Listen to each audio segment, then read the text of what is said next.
Hello everyone, welcome to the first podcast of She Leads To. I'm Vishakha Singhal. I'm from India and I'm the coordinator for the podcast series of She Leads To. Today I'll be hosting this podcast with our founder Havin along with Jasmine.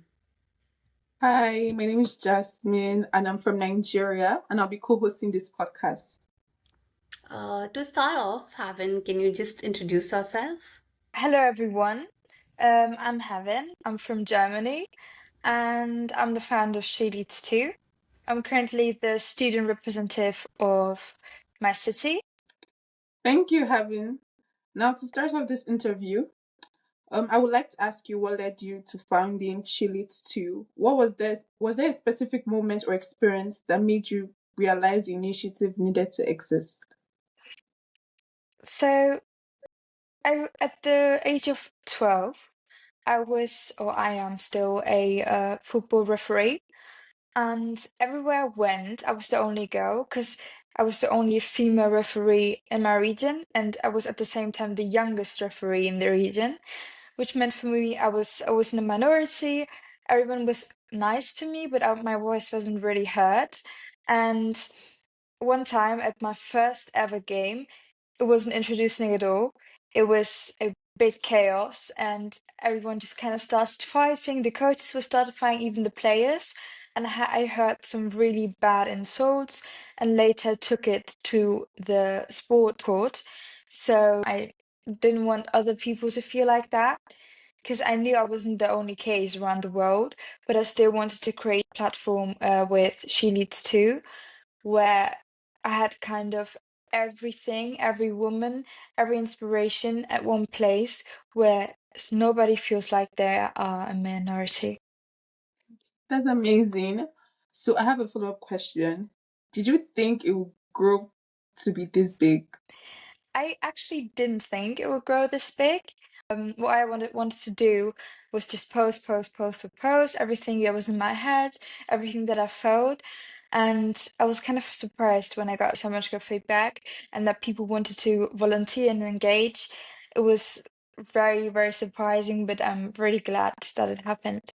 You started She Leads To at a very young age and it comes with its own set of challenges. If may I ask you, what has been your biggest challenge of leading an organization and how did you navigate it through?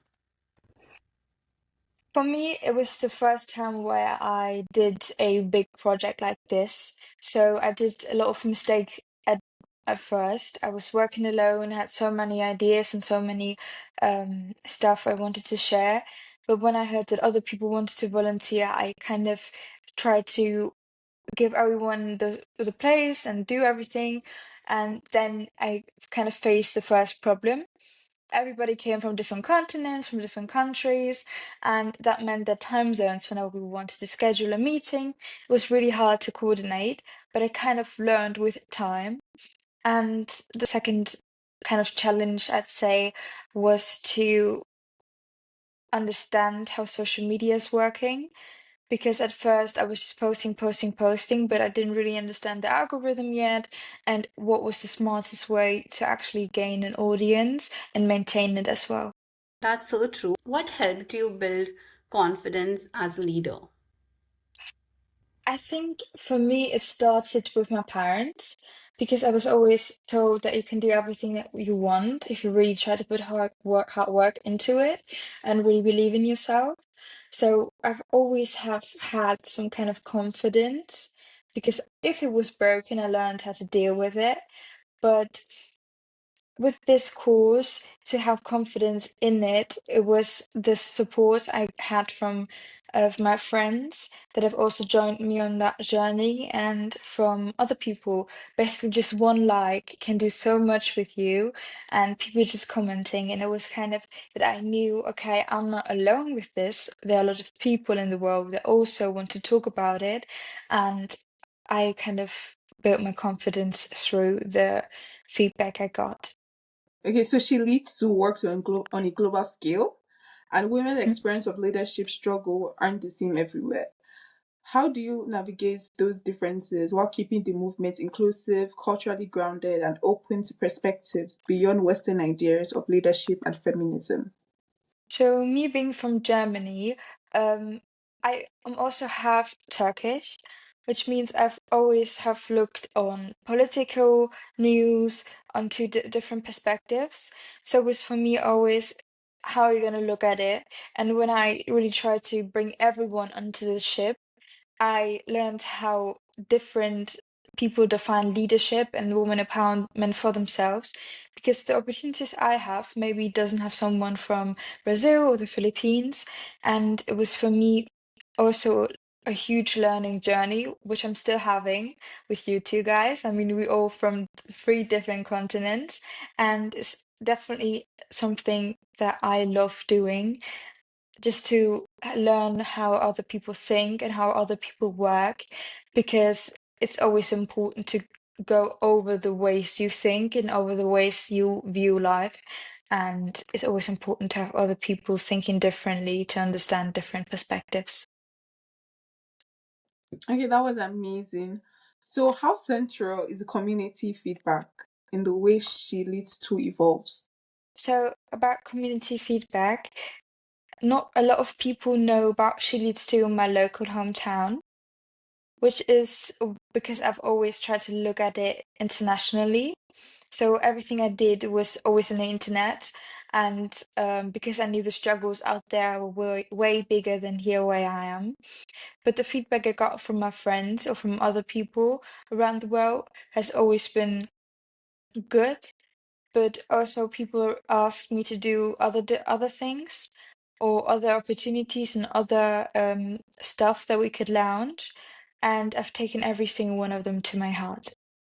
As a founder leading such a diverse movement, you've interacted with women from very different backgrounds, different ethnicities. What's something you've learned from women of different backgrounds that generally reshaped your understanding of empowerment or leadership? Because people from different ethnicities, they all have different perspectives.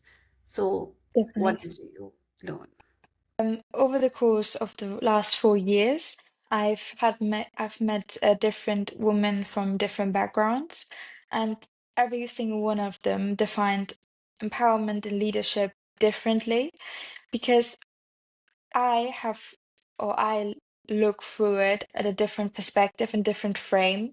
So my thoughts and my feelings are extreme, but at another place, for example, when I met a girl from Brazil, she talked about how she didn't really have any opportunity there. Nobody wanted to hear her voice, and she basically didn't couldn't do anything there. And when she felt she needs to, she was really happy that she could volunteer. I was really surprised because I hear those struggles from news or from other people telling them or spreading them, but I was never really in contact with that, and it did something with me emotionally and mentally because the struggles that other people have are still so near to me, and you should never find yourself distancing yourself from them just because you don't think, okay, that applies to me. The podcast feels like a natural next step for She Leads to. What inspired you to start the podcast, and what kind of conversation do you hope it begins for now? Um, For me, I was interviewed for the first time of my life by two friends of mine now that do a podcast on themselves, and they have reached quite a success and got the opportunity to talk uh, to professors and to other people, and it kind of inspired me to do it by myself because I enjoyed talking to them, and I enjoyed the fact, or I liked the fact that you could also talk to people, but also have the conversation shared with other people. So it was important for me that She Leads to also could create that opportunity or also create that space where other people could watch those conversations that I try to learn from, and hope it gets me inspired, given the next guests. And that's the same feeling that I want other people to feel. And I want them to be inspired. I want them to feel like they're learning something and enjoying it at the same time. I'm sure that a lot of women will be learning from these podcasts and it will make a change in their life. Even if it's just one person, it will be a success for us. Rather than views, it's more about the change we want to bring. So, my next question is a little relatable to that. Looking ahead, where do you see She Leads to in 5 years from now? So for me, it is important to kind of expand our mission. My main goal for this year only is to do a charity project in Nigeria where we focus on school children getting their backpacks full for primary school. And for the next 5 years, I'd say doing a lot more projects, try to really do and create an impact rather than talking about those impacts. And I hope that in 5 years, will be a lot more volunteers and a lot more people engaged in it. Because being a volunteer also kind of changes your life, and that's what She Leads To is all about. That's so great. It's so inspiring too. What advice would you give to young teens and women who wants to create change but they don't know where to start from?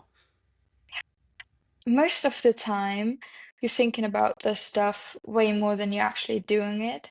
And if you find yourself courage to do it, you should start with the preparation because trying to do change or trying to change something that other people have kind of silently agreed to is quite hard, but it is manageable and it can happen. And when I mean preparation, I mean trying to really go into yourself and find yourself why you're doing this and be sure of your beliefs and needs, and then just do it. Find people that want to support your cause or think the same way you do. And what I did was do it on social media. We can talk to everybody and anybody really, and spread the message and take action. Where do you see She Leads to in next 5 years from now? The goal is always to expand, which means that we definitely reach a lot more people, have more volunteers, and try to make real impact in different locations. But for this year, my main goal is really to do fundraising. The goal is to do a charity project for school children in Nigeria, for primary school children to be exact, where we want to fundraise money to have the backpacks filled of those primary school children so they can go to school with everything they need and deserve. And in order to do that, we have a lot of projects still coming. For example, we have a collaboration with the YDN and other organizations. So it'll be a lot for the next years, but definitely expansion and fundraising, and we want to make real impact. It happens a lot of time that we decide on something, but then we procrastinate a lot and we don't just start it. And I guess the main thing is to just start and then see where it goes because it's the first step and it's always difficult to take the first step. So, is there any incident or if you were given a chance, what would you tell to your younger self? I would say to kind of calm down and hold your breath, or actually catch your breath. Because my thing was it to do everything as fast as possible, and that wasn't the right way, and I've learned it. It's really important about understanding how everything works, and if you want to do something, if you want to reach people, you have to understand how social media works as well. For example, how the algorithm works, and that you shouldn't post 10 posts in one day, but as only say calm down and execute way more carefully than you did before. What is that one lesson that leadership has taught you the hard way? I think it was the fact that not everyone listens to you, even if you are the leader, which comes back to trying to balance what you want, what your needs are, and what your expectations are. And as a leader, you have to do it for far more people than you have to do it for yourself. And you kind of have to understand that you can't do something just because you think it's right or because you think it's the right thing for that person or for the whole group.